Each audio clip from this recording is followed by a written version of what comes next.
I got back from the lake today and my trim down wasn't working. I could trim up, but I couldn't trim down. Luckily, I was able to get home before I had any problems at all. But this is really pretty simple and really inexpensive to fix for those of you that are having this problem. So you can hunt down your solenoids, which are the issue, just by going to your switch on your motor and chasing down the wire. But basically what you're gonna find is a box that looks like this under your motor cover, and you're gonna find it like this basically. And then the two solenoids are inside. These are really inexpensive to replace. You go to a mechanic, a marine mechanic, and they're gonna charge you a couple $100 probably to replace these things, but they're really inexpensive to buy and you can replace them very easily yourself.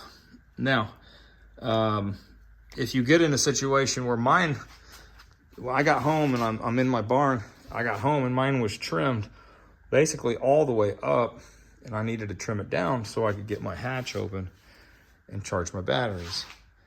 So I ended up just switching the solenoids and I got my functionality back.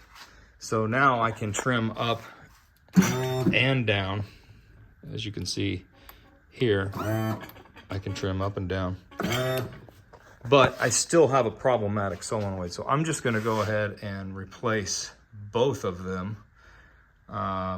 I'll test one to see which one's good, and I'll probably keep it in a toolbox in my boat. But so this is what the solenoids look like when they come out.